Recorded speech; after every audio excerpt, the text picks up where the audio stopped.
Avis vascular centre మన దేశంలోనే the best varicose vein hospital.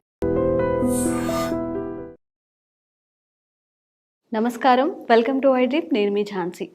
చాలా మందిలో మోకాళ్ళ నొప్పులు, పెద్దవాళ్ళు కాదు చిన్నవాళ్ళు కాదు, చాలామందికి ఎక్కువ వెయిట్ ఉన్నా సరే లేకపోతే ఎక్కువ బరువులు మోసే పనులు చేసిన తర్వాత లాంగ్ రన్లో వాళ్ళకి చాలా మోకాళ్ళ నొప్పులు రావడం, నడవలేకపోతుంటారు. అలాగే మోకాళ్ళ కింద భాగంలో కాళ్ళు బెలూన్లా ఉబ్బిపోవడం, నడవడానికి కూడా చాలా ఇబ్బంది పడుతుంటారు. మరి ఈ సమస్యలు ఎందుకు వస్తాయి? ఆయుర్వేదంలో ఈ సమస్యలకి ఏదైనా చిట్కా ఉందా? ఇప్పుడు తెలుసుకుందాం. ప్రస్తుతం అంతా ఉన్నారు ఆయుర్వేద వైద్యులు మధుసూదన్ శర్మ గారు. నమస్కారం అండి. నమస్తే. సార్, అయితే మోకాళ్ళ నొప్పులు అనేది ఇప్పుడు సర్వసాధారణం అయిపోయింది. 50+ కాదు, ఇప్పుడు 30+కి అందరికీ ఈ కాళ్ళ నొప్పులు కానీ ఇవన్నీ వచ్చేస్తున్నాయి. మరి దీనికి ఆయుర్వేదంలో ఏమైనా చిట్కాలు ఉన్నాయా? అంటే కోటి చిట్కాలమ్మా, ఎన్నో అమ్మా. మనసుంటే మార్గం ఉంది కాబట్టి నిజంగా వాటి మీద అవగాహన ఉండి, ఆరోగ్య స్పృహ ఉండి, ఆ సమస్య నుంచి బయటపడాలంటే అనేక మార్గాలు మనకు తటస్థపడతాయమ్మా. వాటిల్లో ఈజీగా తయారు చేసుకోవడానికి నేను చెప్తానమ్మా. కొన్ని అయితే తయారు చేసుకోవడం కూడా కష్టంగా ఉంటుంది, కొన్ని ఈజీగా తయారు చేసుకోవచ్చు, రిజల్ట్స్ బాగుంటాయి, ఎక్కువ రోజులు వాడినప్పటికీ ఎలాంటి సైడ్ ఎఫెక్ట్స్ ఉండవు, అన్ని సైడ్ బెనిఫిట్స్ ఉండేటువంటి వాటి గురించే నేను చెప్తానమ్మా. సో వీటికి సంబంధించి ఒక 3 పదార్థాలతో ఔషధం తయారు చేసుకోవచ్చు. తిప్పతీగ అంటే కరోనా గుర్తొస్తుంది. ఇది షుగర్ కి కూడా యూజ్ చేస్తారు, అది చాలా వాటికి పనిచేస్తుంది. దాన్ని బాయిల్ చేసుకోవడం, డైరెక్ట్ గా తినేయడం ఇలాంటివి చేస్తూ ఉంటారు. చేస్తారమ్మా. చర్మ వ్యాధులకు వాడతారు, షుగర్ కు వాడతారు, నొప్పులకు వాడతారు, జ్వరానికి వాడతారు, బాడీ రెసిస్టెన్స్ పవర్ వచ్చేదానికి వాడతారు, తర్వాత స్త్రీలకు సంబంధించిన సమస్యలు తగ్గేదానికి వాడతారు, జీర్ణాశయ సంబంధించిన సమస్యలు తగ్గేదానికి వాడతారు, వెయిట్ తగ్గేదానికి వాడతారు. తిప్పతీగ అమృత అని పేరమ్మా, దాని పేరే అలాంటిది అనమాట. సో ఈ తిప్పతీగ అనేసరికి జనరల్గా కరోనా కూడా గుర్తొస్తుందమ్మా. కరోనా టైంలో చాలా విరివిగా యూజ్ చేశారు, అంత పాపులర్ అయిపోయింది అనమాట. సో ఆ తిప్పతీగ చూర్ణము ఒక 40 grams తీసుకోవాలమ్మా. సో సమానంగా తీసుకుంటే సరిపోతుందమ్మా. 40 grams కానీ 30 grams కానీ తిప్పతీగ చూర్ణము. అదేవిధంగా రెండోది అంటే వావిలాకు చూర్ణం. వావిలి, ఈ వావిలాకు మనం కూరగా కూడా యూజ్ చేస్తాం. కూరగా వాడుకోరమ్మా, చాలా చాలా తక్కువ. మామూలుగా ఔషధంగానే వాడుకుంటారు. నొప్పులు తగ్గేదానికి ఎక్కువ పల్లెల్లో వాడతారు. వాత నొప్పులు అని చెప్పేసి వాత నొప్పులు తగ్గేదానికి వాడుకుంటారమ్మా. పల్లె ప్రాంతాల్లో దీన్ని వాయిలాకు అంటుంటారు వాళ్ళ భాషలో. వాయి అంటే వాతం అని మనం అర్థం చేసుకోవాలంటే. వాతాన్ని తగ్గించేటువంటి అద్భుతమైనటువంటి ఔషధ గుణాలు, రసాయన తత్వాలు అందులో ఉంటాయి. అవి ఆ యొక్క నొప్పులను తగ్గిస్తాయి కాబట్టి వాయులాకు అని చెప్పేసి అంటారమ్మా. ఇది గ్రామాల్లో, తర్వాత ఈ పట్టణాల్లో, నగరాల్లో ఎక్కడ పెట్టినా ఈ చెట్లు అయితే తిరుగుతుంటాయి, కానీ చాలా మంది కనుక్కోలేరమ్మా.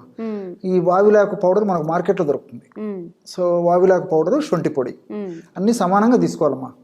ఒక పదార్థం 40 గ్రాములు తీసుకుంటే ఇంకో పదార్థం కూడా 40 గ్రాములు, అలాగే అన్ని సమానంగా తీసుకోవాలన్నమాట. తీసుకుని ఆ పౌడర్స్ అన్ని కలుపుకోవాలి. అంటే తిప్పతీగ పొడి, వావిలాకు పొడి, శొంఠి పొడి అన్ని సమానంగా కలిపేసి ఒక గాజు సీసాలో నిల్వ ఉంచుకొని రోజు ఉదయం ఆహారానికి ఒక 10-15 నిమిషాల ముందు, రాత్రి ఆహారానికి ఒక 10-15 నిమిషాల ముందు ఒక 2 to 2.5 grams అంటే మాక్సిమం 1/2 teaspoon కంటే ఎక్కువ వాడకూడదమ్మా. ఆ పౌడర్ ఒక ప్లేట్లో వేసేసుకొని స్వచ్ఛమైన తేనెతో కానీ, లేకపోతే ఒక 50 ml 100 ml పల్చటి తాజా మజ్జిగలో కానీ, లేకపోతే 50 to 100 ml నీళ్ళలో కలిపి తీసుకోవచ్చు. ఈ విధంగా తీసుకోవడం వల్ల ఈ యొక్క మోకాళ్ళ నొప్పుల సమస్యకు చాలా చక్కటి పరిష్కారం దొరుకుతుందమ్మా. ఈ తిప్పతీగలో మోకాళ్ళ నొప్పులు తగ్గించేటువంటి ఔషధ గుణాలు ఉన్నాయి. అదేవిధంగా వావిలాకులో అదే మోకాళ్ళ నొప్పులను తగ్గించే ఔషధ గుణాలు ఉన్నాయి. శొంఠిలో ఉన్నటువంటి మోకాళ్ళ నొప్పులు తగ్గించేటువంటి ఔషధ గుణాలు, వీటన్నిటి వల్ల కూడా ఈ మోకాళ్ళ నొప్పులు చాలా త్వరగా, శీఘ్రంగా, సత్వరమే, వెంటనే తగ్గిపోతాయమ్మా. సో సైడ్ ఎఫెక్ట్స్ ఉండవు, అన్ని సైడ్ బెనిఫిట్స్ ఉంటాయి. అందులో ఇప్పుడు తిప్పతీగ గురించి మనం ఆలోచించినట్లయితే అరబినోగెలాక్టాన్స్ అని చెప్పేసి రసాయన పదార్థాలు ఉంటాయమ్మా. ఈ అరబినోగెలాక్టాన్స్ అనేటువంటి రసాయన పదార్థాలు యాంటీ ఇన్ఫ్లమేటరీ గా పనిచేస్తాయి. యాంటీ ఇన్ఫ్లమేటరీ అంటే ఈ మోకాళ్ళ భాగంలో ఆ యొక్క అసౌకర్యం కలిగి వ్యాధి ప్రారంభమైనప్పుడు ఆ భాగంలో ఇన్ఫ్లమేషన్ అనేటువంటి ప్రక్రియ జరిగేటప్పుడే ఆ వ్యాధి మొదలవుతుంటుందమ్మా. ఆ ప్రక్రియలో భాగంగా, ఆ ఇన్ఫ్లమేషన్ ప్రక్రియలో భాగంగా TNF ఆల్ఫా, తర్వాత సైటోకైన్స్, ప్రోస్టాగ్లాండిన్స్ ఇలాంటి హానికారకమైన రసాయన పదార్థాలు ఉత్పత్తి అయ్యి వాటి యొక్క ఉత్పత్తి ప్రభావం చేతనే మోకాళ్ళ భాగంలో నొప్పి, పోటు, వాపు, సలుపు, బాధ, అసౌకర్యము ఇవన్నీ కలుగుతుంటాయమ్మా. సో ఈ అరబినోగెలాక్టాన్స్ అనేటువంటి రసాయన పదార్థాలు ఆ ఇన్ఫ్లమేషన్ తగ్గించడమే కాకుండా హానికారకమైన రసాయన పదార్థాల ఉత్పత్తిని తగ్గించేసి వాటి యొక్క పనితీరును కూడా నిర్వీర్యం చేసేస్తాయి. అంత శక్తి ఉందమ్మా తిప్పతీగకి. అదేవిధంగా వావిల్లో ఆల్కలాయిడ్స్, తర్వాత ఫ్లేవనాయిడ్స్ ఇలాంటి అనేక రకాల పదార్థాలు కూడా చక్కగా ఉపయోగపడతాయి. కొన్ని రకాల ఆల్కలైడ్స్, కెమికల్స్, అదేవిధంగా శొంఠిలో ఉన్నటువంటి జింజరాలు, షాగులు అనే రసాయన పదార్థాలు కూడా ఈ నొప్పిని తగ్గించేందుకు చాలా చక్కగా ఉపయోగపడతాయి. రెండోది ఏంటంటే ఇప్పుడు ఆస్పిరిన్ అని మీరు పేరు వినంటారమ్మా. నొప్పిని తగ్గించడానికి పూర్వకాలం మరీ విరివిగా వాడేవాళ్ళు ఆస్పిరిన్. ఈ మైగ్రేన్ హెడేక్ అయినా కొంతమంది ఆస్పిరిన్ వాడేవాళ్ళు, మిగతా నొప్పులకు, ఫీవర్కి ఆస్పిరిన్ వాడేవాళ్ళమ్మా. సో ఈ ఆస్పిరిన్ గుణం ఏంటంటే నొప్పిని తగ్గిస్తుంది అనమాట. సో శొంఠిలో ఆస్పిరిన్ న్యాచురల్గానే ఉంది. సో ఎప్పుడైతే ఈ ఆస్పిరిన్ న్యాచురల్గా ఉన్నటువంటి శొంఠిని మనం ఈ పద్ధతిలో వాడుకుంటున్నామో ఆ బాడీలోకి వెళ్ళిన తర్వాత అందులో ఉన్నటువంటి ఈ శాలిసైలైట్స్, అంటే శొంఠిలో శాలిసైలైట్స్ ఉంటాయమ్మా. ఆ శాలిసైలైట్స్ అనేటువంటి రసాయన పదార్థాలు మన బాడీలోకి పోయిన తర్వాత శాలిసైలిక్ యాసిడ్గా మారిపోతాయి. ఈ శాలిసైలిక్ యాసిడ్ అనేటువంటి పదార్థమే నొప్పిని తగ్గిస్తుంది. సో అందుకే మనకు ఈ ఆస్పిరిన్, ఈ టాబ్లెట్స్ వాడుకోవడం జరుగుతుందమ్మా. సో అవి సైడ్ ఎఫెక్ట్స్ వస్తాయి, ఇవి సైడ్ బెనిఫిట్స్ ఉంటాయి. ఎందుకంటే న్యాచురల్గా మనకు దొరికేటువంటి ఔషధం, న్యాచురల్గా ప్రకృతిలో సృష్టించినటువంటి పదార్థమే కాబట్టి దీనివల్ల సైడ్ ఎఫెక్ట్స్ ఉండవమ్మా. కాబట్టి ఏ విధంగా అయితే ఆస్పిరిన్ వల్ల నొప్పులు తగ్గిపోయేటువంటి పరిస్థితి ఏర్పడుతుందో ఈ శొంఠి వల్ల కూడా సైడ్ ఎఫెక్ట్స్ లేకుండా అన్ని సైడ్ బెనిఫిట్స్తోనే ఈ మోకాళ్ళ నొప్పులు తగ్గిపోతాయమ్మా.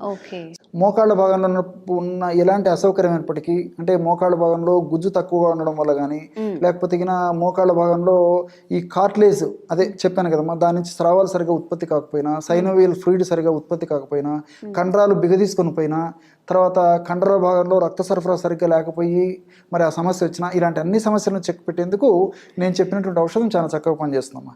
అదేవిధంగా ఈ మోకాళ్ళ నొప్పులు అంటే సర్వసాధారణంగా ఏమంటే మీరు అన్నట్లు 50 సంవత్సరాలు దాటినటువంటి వాళ్ళలో పూర్వకాలం వచ్చేదమ్మా. ఈ కాలంలో అలా కాకుండా మరి 20-25 సంవత్సరాలకి మొదలవుతున్నాయి. కొంతమందికి మోకాళ్ళ నొప్పులు ప్రారంభ దశలో కొంతమందికి ఈ బెలూన్ లాగా మోకాళ్ళ వెనుక భాగంలో లావు గడ్డలాగా ఉంటుందమ్మా, చాలా స్మూత్గా ఉంటుంది, మెత్తగా ఉంటుంది అనమాట. ఆ లోపల ఉన్నటువంటి ఈ ఫ్లూయిడ్, సైనోవియల్ ఫ్లూయిడ్ ఏమవుతుందంటేమా యాస్పిరిన్ జెల్లీ లాగా ఉంటుందమ్మా. ఈ మోకాళ్ళ నొప్పులు ప్రారంభ దశలో అంటే అరిగిపోవడం వల్ల, గుజ్జు తగ్గిపోవడం వల్ల ఉన్నటువంటి ప్రారంభ దశలో ఆ జెల్లు ఒక లిక్విడ్ లాగా తయారైపోయి ఆ లిక్విడ్ ప్రభావం చేత బెలూన్ లాగా ఉబ్బేసి వెనక భాగంలో, మోకాల భాగంలో ఉంటుందమ్మా. అది ప్రారంభ దశకు గుర్తు అనమాట. ఇది బేకర్స్ సిస్ట్ అంటారు అనమాట. సో ఇవన్నీ కూడా మోకాళ్ళ నొప్పులకు సంబంధించినటువంటి సమస్యలమ్మా. సో నేను చెప్పినటువంటి పద్ధతిలో ఈ యొక్క ఔషధం వాడుకోవడం వల్ల చాలా అద్భుతమైన ఫలితాలు కలుగుతాయి. దీర్ఘకాలం పాటు వాడినప్పటికీ ఎలాంటి ఇబ్బంది ఉండదు. కానీ ఇలాంటివి మనం విచారించేసేసి తాజావి అంటే ఫ్రెష్గా తయారు చేసినటువంటి చూర్ణాలు తెచ్చుకొని వాడుకుంటే మంచి రిజల్ట్స్ ఉంటాయమ్మా. ఇది చూర్ణాలు పాతబడే కొద్దీ, ఒకసారి చూర్ణం అయిన తర్వాత ఎక్కువ రోజు నిల్వ ఉండే కొద్దీ దాని యొక్క పవర్ తగ్గిపోతుంది. ఫ్రెష్గా తయారు చేసుకుంటే సరిపోతుంది. ఈ రోజుల్లో చిన్న వయస్సులోనే మోకాళ్ళ నొప్పుల సమస్యలు రావడం చాలా దురదృష్టకరమైనటువంటి పరిణామం. ఈ మోకాళ్ళ నొప్పుల సమస్యని సర్వసాధారణంగా ఆధునిక వైద్యంలో ఆస్టియో ఆర్థరైటిస్ అనేటువంటి పేరుతో పిలుస్తూ ఉంటారు. ఆయుర్వేద వైద్య విధానంలో మన మహర్షులు సంధివాతం అనేటువంటి పేరుతో చక్కగా ఈ యొక్క వ్యాధిని గురించి విస్తారంగా వివరించి చక్కటి చికిత్సా విధానాల గురించి కూడా తెలియజేయడం జరిగింది. ఆయుర్వేద వైద్య విధానంలో వాత వ్యాధులు 80 రకాలుగా చెప్పబడ్డాయి. ఆ 80 రకాలైనటువంటి వాత వ్యాధుల్లో సంధివాతం అనేటువంటి ఒక వాత వ్యాధిని కూడా మన మహర్షులు చేర్చడం జరిగింది. మరి ఈ యొక్క సమస్య వచ్చినప్పుడు కొంతమందిలో ప్రారంభంలో మొట్టమొదట ఒక కాలే మొదలయ్యి తర్వాత కొన్నాళ్ళకి క్రమక్రమంగా ఆ ఒక కాలులో ఉన్నటువంటి సమస్య పెరిగిపోవడమే కాకుండా మరొక కాలికి కూడా ఈ నొప్పి వచ్చేటువంటి పరిస్థితి ఏర్పడుతూ ఉంటుంది. ఈ సమస్య వచ్చే కొద్దీ మెట్లు ఎక్కడం కష్టంగా ఉంటుంది, దిగడం కష్టంగా ఉంటుంది, అదేవిధంగా కూర్చోవడము, లేవడం కష్టంగా ఉంటుంది, వంగడం కష్టంగా ఉంటుంది, ఏదన్నా పని చేసుకోవడం కష్టంగా ఉంటుంది, ఫ్రీగా నడవడం కష్టంగా ఉంటుంది. ఇలా ప్రతి పని కూడా ఇబ్బందికరంగా ఉండేటువంటి పరిస్థితి ఏర్పడుతూ ఉంటుంది. ఆధునికంగా మనం ఆలోచించినట్లయితే అసలు ఈ మోకాళ్ళ నొప్పులు ఎందుకు వస్తాయని చెప్పేసి ఆలోచించినట్లయితే అనేక రకాలైనటువంటి కారణాల వల్ల మోకాళ్ళ భాగంలో వివిధ రకాలైనటువంటి హానికారకమైనటువంటి రసాయన పదార్థాలు ఉత్పత్తి అయ్యి ఆ హానికారకమైనటువంటి రసాయన పదార్థాలు ఉత్పత్తి ప్రభావం చేత మోకాళ్ళని దెబ్బతీస్తాయన్నమాట. ఈ యొక్క ప్రక్రియనంతా ఇన్ఫ్లమేషన్ అనేటువంటి ప్రక్రియతో చెప్తుంటారు. ఈ ఇన్ఫ్లమేషన్ అనేటువంటి ప్రక్రియలో హానికారకమైనటువంటి పదార్థాలు అంటే ఇన్ఫ్లమేటరీ మీడియేటర్స్, సైటోకైన్స్, ఇంటర్లికిన్స్, ఇలాంటివి అనేక రకాలైనటువంటి హానికారకమైనటువంటి పదార్థాలు, రసాయనాలు ఉత్పత్తి అవుతుంటాయి. ఇవి ఉత్పత్తి అయినప్పుడు ఆ మోకాలు కీలుని అంటే ఆ జాయింట్ని డ్యామేజ్ చేసేస్తాయి. ఈ డ్యామేజ్ చేయడం వల్ల కండరాలు దెబ్బతింటాయి, మోకాలు భాగంలో ఎముకలు దెబ్బతింటాయి. అంతేకాకుండా లోపల ఉన్నటువంటి ఆ కీలు కూడా దెబ్బతింటుంది. ఈ విధంగా ఈ 3 దెబ్బతినడం వల్ల ఆ కండరాల నొప్పి, ఆ భాగంలో వాపు రావడము, అదేవిధంగా ఒక్కొక్కసారి కొంతమందిలో శబ్దం రావడము, అంటే మనం కూర్చున్నప్పుడు, లేచినప్పుడు, మెట్లు ఎక్కినప్పుడు, దిగినప్పుడు, నడిచినప్పుడు శబ్దం రావడము, ఇలా అనేక రకాలైనటువంటి సమస్యలు కలుగుతుంటాయి. ఈ మోకాళ్ళ నొప్పి సమస్య ఉన్నప్పుడు ఇంతే కాకుండా కండరాల భాగంలో కొన్ని రకాలైనటువంటి ఎంజైమ్స్ కూడా ఉత్పత్తి కావన్నమాట. ఎప్పుడైతే మోకాళ్ళ భాగంలో ముఖ్యంగా కండరాల ప్రాంతంలో ఎంజైమ్స్ సరిగ్గా ఉత్పత్తి కావో ఈ హానికారకమైనటువంటి రసాయన పదార్థాల ప్రభావం చేత అప్పుడు ఆ మోకాళ్ళ భాగం స్టిఫ్నెస్ అనమాట, అంటే ఎంజైమ్స్ సరిగ్గా విడుదల కాకపోవడం చేత ఎంజైమ్ సంకోచ వ్యాకోచాల్లో మార్పు జరిగేసి స్టిఫ్నెస్ గట్టిగా తయారైపోతాయి అన్నమాట. అలాంటప్పుడు ఇంకా ఇబ్బంది పడేటువంటి పరిస్థితి ఏర్పడుతుంది.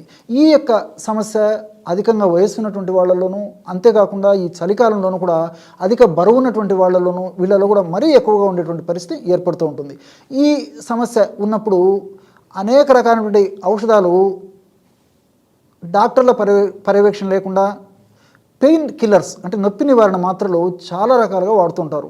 మరి అవగాహన లోపం చేత, విచక్షణ రహితంగా, వాళ్ళకు తెలియకపోవడం చేత ఇలాంటి నొప్పి నివారణ మాత్రలు వాడుకోవడం వల్ల తాత్కాలికంగా ఆ సమస్య తగ్గిపోయినప్పటికీ తర్వాత రకరకాలైనటువంటి ఉపద్రవాలు, అంటే ఆ నొప్పి నివారణ మాత్రలు పెయిన్ కిల్లర్స్ వల్ల కలుగుతాయి. అంటే కడుపులో మంట రావచ్చు, అదేవిధంగా బోన్స్లో ఉన్నటువంటి ఆ బోన్ మ్యారో దెబ్బతినేటువంటి పరిస్థితి ఏర్పడవచ్చు, లివర్ దెబ్బతినవచ్చు, అదేవిధంగా ప్రధానంగా మూత్రపిండాలు దెబ్బతినవచ్చు. ఇలా వివిధ రకాలైనటువంటి అవయవాలు దెబ్బతినడమే కాకుండా కడుపులో అల్సర్స్ ఏర్పడేటువంటి పరిస్థితి, అంటే కడుపులో పుళ్ళు ఏర్పడేటువంటి పరిస్థితి ఏర్పడుతుంది. ఇలా వివిధ రకాలైనటువంటి అనేక రకాలైనటువంటి సైడ్ ఎఫెక్ట్స్ మొదలవుతాయి అన్నమాట.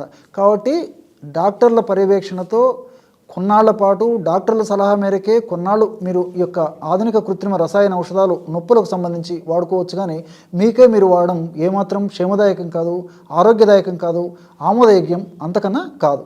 మరి ఈ నేపథ్యంలో మనకు ప్రకృతిలో లభించేటువంటి అనేక రకాలైనటువంటి ఔషధాలపైన సదవగాహన కలిగి ఉండి వాటిని సద్వినియోగం చేసుకున్నట్లయితే చాలా త్వరగా, వెంటనే, శీఘ్రంగా ఆ యొక్క సమస్య తగ్గిపోతుంది. సైడ్ ఎఫెక్ట్స్ రాకుండా సైడ్ బెనిఫిట్సే మనకు కలుగుతాయి అన్నమాట. మరి అలాంటి ఔషధయోగాల్లో మీకే మీరు తయారు చేసుకోదగ్గ సులువైనటువంటి ఔషధయోగాన్ని మనం ఈ వీడియోలో తెలుసుకోబోతున్నాం. ఆ తైలం తయారీకి కావలసినటువంటి పదార్థాలు 4. మొట్టమొదటిది బాగా నిదానంగా రాసుకోండి. ఈ రోజుల్లో చాలామంది, ఇంతకుముందే చెప్పాను, చాలామంది మోకాళ్ళ నొప్పులతో బాధపడుతుంటారని చెప్పేసి మీకే మీరు స్వయంగా తయారు చేసుకోవచ్చు. తయారు చేసుకోవడం సులువు, వాడుకోవడం సులువు, ఫలితం కూడా చాలా సులువుగా పొందవచ్చు. ఎలాగంటే 200 మిల్లీలీటర్ల నువ్వుల నూనె ఒక పాత్రలో తీసుకోండి. ఆ నువ్వుల నూనెలో 20 గ్రాములు వెల్లుల్లి రెబ్బలను నలగొట్టేసేసి వేసి, అందులోనే 20 గ్రాములు సైంధవ చూర్ణం కూడా వేసి పొయ్యి మీద పెట్టేసేసి కొద్దిసేపు సన్న మంట మీద మరిగించండి. కొద్దిసేపు మరిగించేసరికి ఆ వెల్లుల్లిలో ఉన్నటువంటి ఔషధ గుణాలన్నీ నూనెలోకి వచ్చేస్తాయి అన్నమాట. ఆ వెల్లుల్లి కూడా నల్లగా మారిపోతుంది. ఇదే మీకు గుర్తు. వెల్లుల్లి రెబ్బల యొక్క పొట్టు నల్లగా మారిపోతుందో, అంటే వెల్లుల్లి రెబ్బను దంచి వేసింటాం కదా, నల్లగా మారిన తర్వాత ఆ పాత్రను కిందికి దించేసి ఉడగట్టేసి అందులో 20 గ్రాములు ఇంగువ చూర్ణం. ఇంగువ తెలుసు కదా మనకందరికీ, సర్వసాధారణంగా వంటింటి పోపు దినుసే కదా. ఇంగువను చూర్ణం చేసినటువంటి ఆ యొక్క ఇంగువ చూర్ణాన్ని 20 గ్రాములు ఆ వేడిగా ఉన్న పదార్థాన్ని వడగట్టేసి అందులో వేసేసి మూత పెట్టేసేయండి. ఆ ఇంగువలో ఉన్నటువంటి ఔషధ గుణాలు కూడా క్రమక్రమంగా అది చల్లారేసరికి ఆ నువ్వుల నూనెకి వచ్చేస్తాయి అన్నమాట. అంటే మనకు నువ్వుల నూనెలో వెల్లుల్లి రసము, వెల్లుల్లిలో ఉన్నటువంటి ఔషధ గుణాలు కలిసాయి, సైంధవ లవణంలో ఉన్నటువంటి ఔషధ గుణాలు కలిసాయి, అట్లే ఇంగువలో ఉన్నటువంటి ఔషధ గుణాలు కలిసాయి. ఈ 3 పదార్థాలు కూడా నొప్పిని తగ్గించేటువంటి వాటిలో అత్యుత్తమంగా పనిచేస్తాయి అన్నమాట. దీనికి తోడు తైలం, నువ్వుల నూనె కూడా ఈ యొక్క నొప్పిని తగ్గించడంలో చాలా అద్భుతంగా పనిచేస్తుంది. మనం ఈ 4 పదార్థాలు కలిపి తయారు చేసుకున్నటువంటి పదార్థం కాబట్టి ఇది చాలా అద్భుతంగా పనిచేస్తుంది.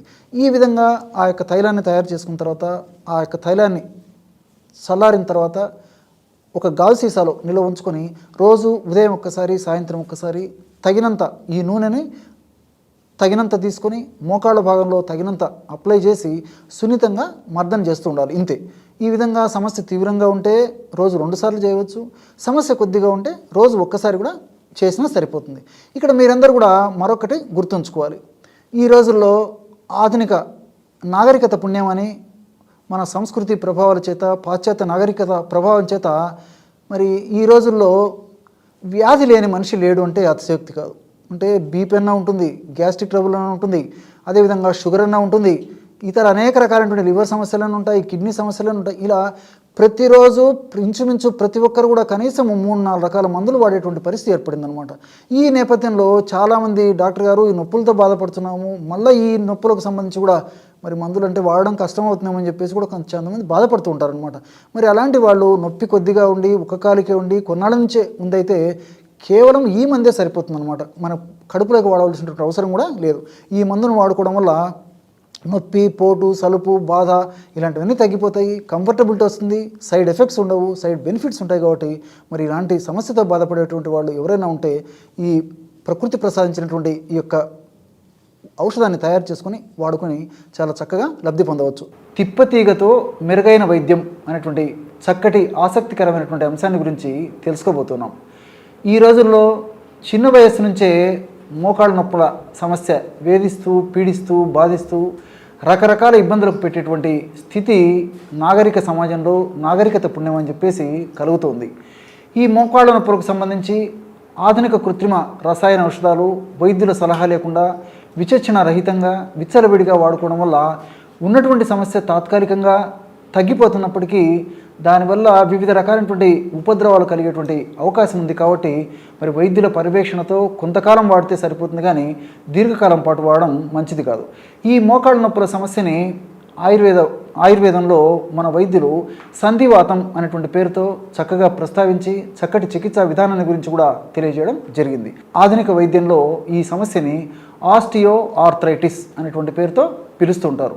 సర్వసాధారణంగా కొంతమందిలో ఈ మోకాళ్ళ నొప్పుల సమస్య ఒక్క మోకాలు భాగంలో మొదలై క్రమక్రమంగా పెరిగేసి రెండవ మోకాలకు వ్యాపించేట్లయితే, ఇంకొంతమందిలో మాత్రం ఒకేసారి 2 మోకాళ్ళ నొప్పులు కూడా వచ్చేటువంటి పరిస్థితి ఏర్పడుతుంది. వీళ్ళు మెట్లు ఎక్కడం కష్టంగా ఉంటుంది, దిగడం కష్టంగా ఉంటుంది, నడవడం కష్టంగా ఉంటుంది, కూర్చోవడం కష్టంగా ఉంటుంది, పడుకోవడం కష్టంగా ఉంటుంది, ప్రతి పని కూడా కష్టపడేటువంటి పరిస్థితి ఏర్పడడం వల్ల చాలా ఇబ్బంది పడేటువంటి పరిస్థితి ఏర్పడుతుంది. మరి ఈ మోకాళ్ళ నొప్పులకు సంబంధించి క్షేమదాయకంగా ఉండాలి, ఎక్కువ రోజులు వాడినా ఇబ్బంది కలగకూడదు, అట్లే సైడ్ ఎఫెక్ట్స్ లేకుండా సైడ్ బెనిఫిట్స్ ఉండాలని మనం ఆలోచించినట్లయితే ప్రకృతిలో అనేక రకాలైనటువంటి ఔషధాలు మనకి తటస్థపడతాయి. వాటిలో మీకై మీరు చేసుకోదగ్గ సులువైనటువంటి దీర్ఘకాలం వాడినప్పటికీ ఎలాంటి ఉపద్రవాలు కలిగినటువంటి చక్కటి ఫలితాన్ని పొందినటువంటి ఒక్క అనుభవ యోగాన్ని మనం ఈ వీడియోలో తెలుసుకోబోతున్నాం. ఈ ఫార్ములా తయారీకి కావాల్సినటువంటి పదార్థాలు 3. మీరు నిదానంగా చూడండి, గమనించండి, నోట్ చేసుకోండి. అందరికీ అందుబాటులో ఉంటాయి, చౌక ధరకు దొరుకుతాయి, తయారు చేసుకోవడం సులువు, వాడుకోవడం సులువు, ఫలితం కూడా చాలా త్వరగా సులువుగా పొందవచ్చు, ఎలాంటి సైడ్ ఎఫెక్ట్స్ లేకుండా సైడ్ బెనిఫిట్స్తో. మరి ఔషధాన్ని ఎలా తయారు చేసుకోవాలంటే, తిప్పతీగ పొడి ఒక 50 గ్రాములు తీసుకోండి. ఇవన్నీ కూడా నేను చెప్పేవన్నీ కూడా పచారీ కొట్లలో ఆయుర్వేద ఔషధ విక్రయశాలలో దొరుకుతాయి. తిప్పతీగ పొడి బాగా నిదానంగా రాసుకోండి. తిప్పతీగ పొడి 50 గ్రాములు తీసుకోండి. అలాగే రెండవ పదార్థంగా శోధించేటువంటి శొంఠి పొడి ఒక 50 గ్రాములు తీసుకోండి. మూడవ పదార్థంగా పల్లేరుకాయల పొడి, దీన్నే గోక్షుర చూర్ణం అనేటువంటి పేరుతో పిలుస్తుంటారనమాట. గోక్షుర చూర్ణం, పల్లేరుకాయల పొడి ఒక 50 గ్రాములు తీసుకోండి.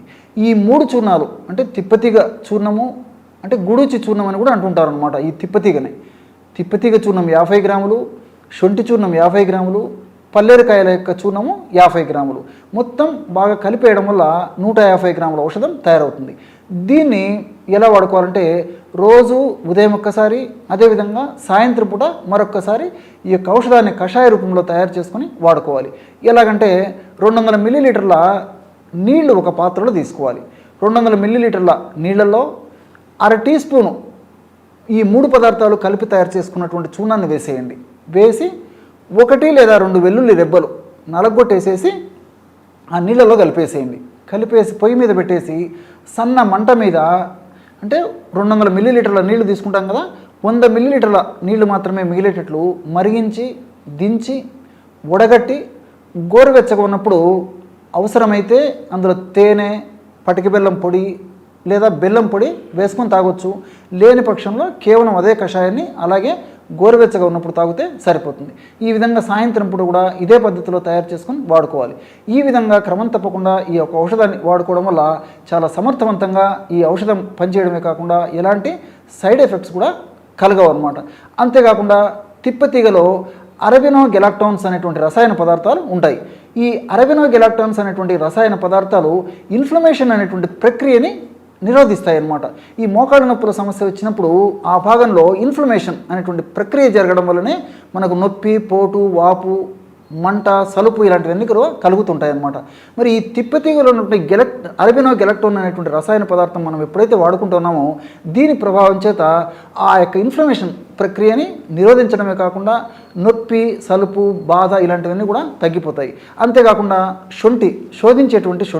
శొంఠిలో ఉన్నటువంటి వివిధ రకాలైనటువంటి రసాయన పదార్థాలు అంటే జింజిరాలు, షాగోలు ఇలాంటి అనేక రకాలైనటువంటి రసాయన పదార్థాలు కూడా ఇన్ఫ్లమేషన్ ప్రక్రియను నిరోధిస్తాయి అన్నమాట. అంతేకాకుండా ఈ ఇన్ఫ్లమేషన్ ప్రక్రియలో TNF alpha, IL-2, IL-6, cytokines అనేటువంటి వివిధ రకాలైనటువంటి హానికారకమైనటువంటి రసాయన పదార్థాలు ఉత్పత్తి అవుతూ ఉంటాయి. ఈ హానికారకమైనటువంటి రసాయన పదార్థాల ఉత్పత్తి ప్రభావం చేతనే మనకు నొప్పి అనేటువంటి సమస్య తెలుస్తుంది అనమాట.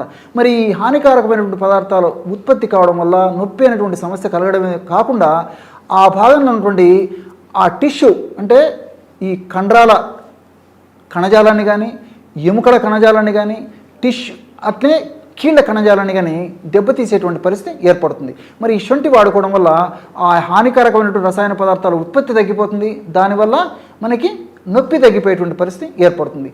అంతేకాకుండా మూడవ పదార్థంగా పల్లేరు, అట్లే వెల్లుల్లి ఇవన్నీ కూడా ప్రత్యక్షంగానో పరోక్షంగానో నొప్పి మీద పనిచేయడమే కాకుండా ఆ భాగంలో మోకాళ్ళ భాగంలో ఉన్నటువంటి ఆ యొక్క కణజాలాన్ని అదేవిధంగా మిగతా భాగాన్ని అంతా కూడా మోకాళ్ళ భాగంలో ఉన్నటువంటి సమస్తమైనటువంటి ఆ యొక్క టిష్యూని అంతా కూడా జాగ్రత్తగా ఆరోగ్యాన్ని కాపాడేటువంటి పద్ధతిలో ఈ యొక్క ఔషధం పనిచేస్తుంది. కాబట్టి ఇలాంటి సమస్య ఉన్నటువంటి వాళ్ళు క్షేమదాయకంగా ఈ యొక్క ఔషధాన్ని వాడుకోవడం వల్ల చాలా చక్కటి లబ్ధి పొందుతారు. చూశారు కదా ఎటువంటి సులువైనటువంటి వైద్యాన్ని మోకాళ్ళ నొప్పుల సమస్యకి తిప్పతీగను ఉపయోగించి తెలుసుకోవచ్చో. మరొక వీడియోలో తిప్పతీగను ఉపయోగించి మనం వాడుకోవచ్చో. మరొక వీడియోలో మరొక అంశంతో మళ్ళీ కలుద్దాం. అంతవరకు నమస్కారం. మీ చిట్టిపొట్ల.